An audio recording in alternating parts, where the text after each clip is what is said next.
देश की भोंपू मीडिया की समस्या आपको पता है क्या है? ये चीखना चिल्लाना तो खूब जानते हैं, लेकिन तथ्यों पर आधारित पत्रकारिता करना इन्हें पसंद नहीं है। ये खबर को टीआरपी और अपने चैनल के हिसाब के चश्मे से देखते हैं। सच और झूठ से इनका कोई वास्ता नहीं है और ये एक बार फिर प्रमाणित हो गया है। आगरा के पारस हॉस्पिटल केस में तथ्यों पर बात तक करना इन चैनल्स को गवारा नहीं है। 22 मौतों के काल्पनिक आंकड़े पर खबरों की स्क्रिप्ट तैयार की गई है और सच कहीं पीछे छूट गया है। नमस्कार, मीडिया हलचल का खास शो मैं कहूंगा खरी खरी देख रहे हैं आप। 2000 के नए नोट में नैनो चिप की खोज करने वाली यही मीडिया अभी तक तो 22 काल्पनिक मौतों पर कुछ नहीं दिखा पाई है और ना ही मॉक ड्रिल का अर्थ दर्शकों को समझा पाई है। 1 महीने से भी अधिक समय बीत जाने के बाद वायरल हुआ ये वीडियो किस आधार पर एक डॉक्टर के खिलाफ बिना किसी जांच और सबूत के इतना हो हल्ला करा सकता है? राजनीतिक प्रदर्शन करा देना कहां तक जायज है, खुद सोचिए। तथ्यों पर ध्यान देना अब दर्शकों को खुद शुरू करना होगा, नहीं तो ये मीडिया देश और समाज में यूं ही आग लगाती रहेगी और अपनी झोली भरती रहेगी। पारस प्रकरण को लेकर 5 बड़े सवाल हैं जिनका जवाब ढूंढना बहुत जरूरी है। इन 5 सवालों का जवाब मीडिया को देना ही होगा, नहीं तो ये माना जाएगा कि देश में मीडिया का मकसद महज सनसनी फैलाना है और इससे ज्यादा कुछ नहीं। सवाल नंबर 1, अगर 5 मिनट में 22 मरीज मरे तो आखिर उन 22 मरीजों के नाम सामने क्यों नहीं आए? इन्हीं मीडिया चैनल्स पर केवल 2 मरीजों के परिवारीजन ही बयान देते हुए क्यों दिखाई दे रहे हैं? अस्पताल से लेकर प्रशासन जब कह रहा है कि 22 क्या 10 मरीजों की मौत भी उन 2 दिनों में नहीं हुई, तो फिर मीडिया किस आधार पर कह रहा है कि 22 मौतों का जिम्मेदार पारस हॉस्पिटल है? क्या काल्पनिक मौतों पर ही किसी को इतना ट्रोल करना और दबाव की राजनीति करना उचित है? इसी बात को प्रैक्टिकली भी समझा जा सकता था। आगरा जैसे शहर में किसी एक अस्पताल में अगर एक साथ 22 मरीजों की मौत हो जाए तो क्या उस मौके पर यह खबर छुपी रह सकती थी? क्या उस दिन हॉस्पिटल में हंगामा नहीं होता जो आज हो रहा है? लाशों के अंबार को अस्पताल तो क्या पूरा प्रशासनिक अमला भी मिलकर कैसे छुपा सकता था?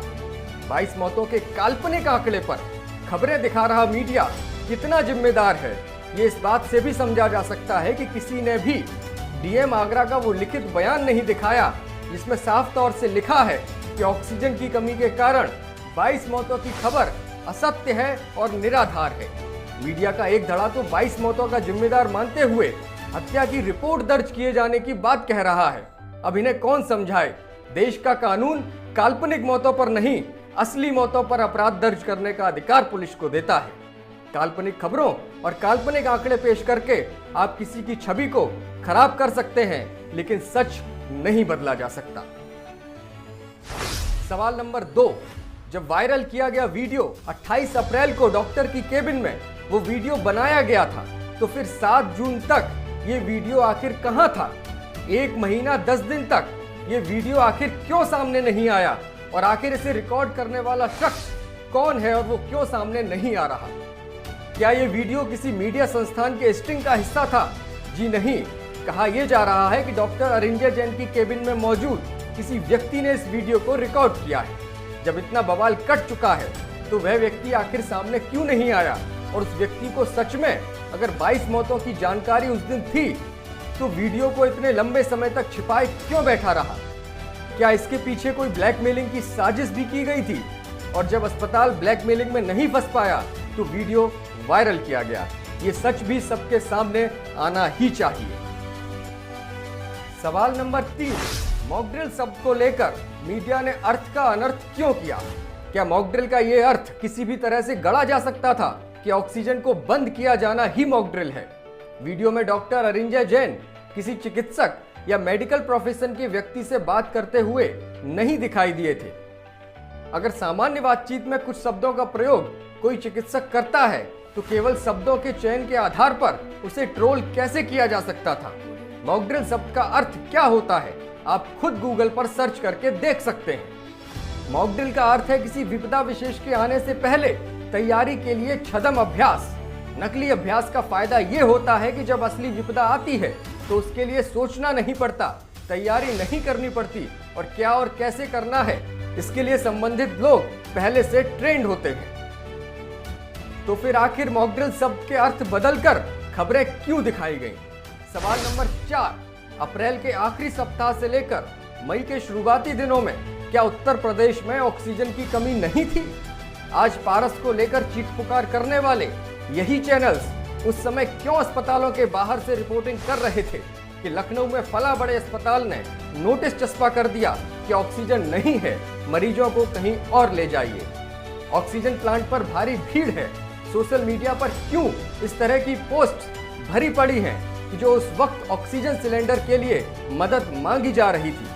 अब अगर पारस अस्पताल के संचालक ने उस वक्त के इस वीडियो में ये कह दिया कि ऑक्सीजन नहीं मिल रही है, तो वो गुनहगार कैसे हो गया? ऑक्सीजन का कम से कम इस्तेमाल करने की अस्पताल की कोशिश गलत कैसे ठहराई जा सकती है? सवाल नंबर 5, पूरे प्रकरण में राजनीति क्यों की गई? शिवसेना, कांग्रेस और न जाने कितने छोटे बड़े दल के नेता अस्पताल के बाहर नारेबाजी करने क्यों पहुंचे थे? क्या प्रशासन अपना काम नहीं कर रहा था? क्या पारस हॉस्पिटल को बदनाम करने के पीछे कोई सोची समझी साजिश तैयार की गई थी? राजनीतिक नफा नुकसान के लिए अस्पताल का इस्तेमाल क्यों किया जा रहा है? एक और अहम सवाल जो इसी में शामिल है कि क्या पूरे आगरा के डॉक्टर झूठे हैं? डॉक्टरों का सबसे बड़ा संगठन आईएमए पारस और डॉक्टर अरिंजा के पक्ष में खड़ा हुआ दिखाई दे रहा है, जबकि देश के अलग अलग शहरों में जब भी डॉक्टर्स की लापरवाही से किसी की जान गई हो या किसी चिकित्सक ने नैतिकता से हटकर गलत आचरण किया हो, तो यही संगठन कार्यवाही करता रहा है। आगरा के बड़े बड़े और जाने पहचाने नाम doctor RC Mishra, doctor Rajeev Upadhyay, doctor Sunil Dhakre, doctor Narendra Malhotra, doctor Rajneesh, doctor Rajesh Gupta, doctor JN Tandon, doctor Pawan Gupta, doctor Seema Singh, doctor Sanjay Chaturvedi, doctor Anang Upadhyay, doctor Sachin Malhotra, doctor Virendra Khandelwal, doctor Sanjay Agarwal, doctor Jaideep Malhotra, doctor RK Gupta, doctor Shammi Kalra, doctor Sanjay Dhaban, doctor Banaj Mathur जैसे चिकित्सकों ने सामने आकर के पारस हॉस्पिटल के पूरे प्रकरण में बिना किसी पुख्ता सबूत के बावजूद हॉस्पिटल को बलि का बकरा बनाए जाने की बात कही है। तो क्या सारे डॉक्टर्स झूठे हैं? केवल मीडिया संस्थान और राजनीति से जुड़े वो लोग सच्चे हैं जो अपने नफा और नुकसान के हिसाब से खबरों को अपने अपने तरीके से दिखा रहे हैं? तो इन 5 बड़े सवालों का जवाब अगर कोई मीडिया संस्थान दे दे तभी उसकी रिपोर्टिंग को मैं सच्चा मान सकता हूं। बाकी तो सिर्फ थोड़ी हकीकत है और पूरा फसाना है। काल्पनिक मौतों पर किसी संस्थान को इस तरह से घेरना ये केवल भारत की मीडिया ही कर सकती है। आपकी क्या राय है? हमें कमेंट करके जरूर बताइए और जुड़े रहिए मीडिया हलचल के साथ।